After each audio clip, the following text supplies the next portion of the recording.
Gilles Beyer, accusé de viol par l'ancienne championne Sarah Abitbol, est mort, titrait nos confrères du Parisien ce vendredi 20 janvier 2023.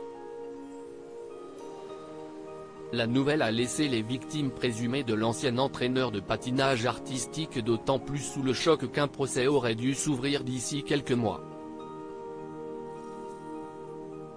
La carrière du champion de France 1978 avait basculé lors de la parution en librairie d'Un si long silence, 2020, où son ancienne élève Sarah Abitbol, médaillée européenne et mondiale, accusait de viol l'entraîneur alors qu'elle était âgée de 15 ans.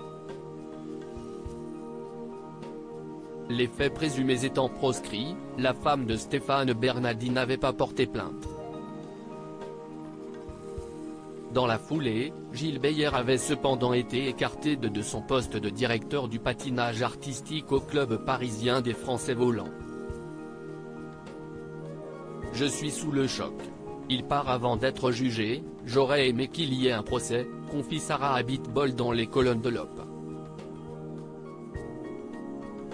Si esti dingue, ce décès arrive juste une semaine avant mon spectacle, où j'évoque ce traumatisme, la libération de ma parole, ma renaissance, et mon retour sur la glace. Dieu en a décidé ainsi. L'affaire Gilles Beyer restera de mémoire l'une des premières à avoir permis de libérer la parole et d'impulser un profond changement dans l'univers du sport. Ainsi de la joueuse de tennis Fiona Ferro, 25 ans, qui portait plainte contre son ancien entraîneur Pierre Bouteyre, accusé de viol et d'agression sexuelle puis mis en examen jusqu'à ce que jour dans l'intensité de son procès. Sarah Abitbol, elle, racontera son histoire sur la glace dans 2 numéros inédits du nouveau spectacle d'Holiday on Ice à partir du 3 février prochain. Que faut-il savoir sur l'affaire Gilles Beyer? En janvier 2020, une déclaration écrite de la main de Gilles Beyer et adressée à la AFP mettait le feu aux poudres: « Je reconnais avoir eu des relations intimes avec elle. Si mes souvenirs sur leurs circonstances exactes diffèrent des siens, j'ai conscience que, compte tenu de mes fonctions et de son âge à l'époque, ces relations étaient en tout état de cause inappropriées. »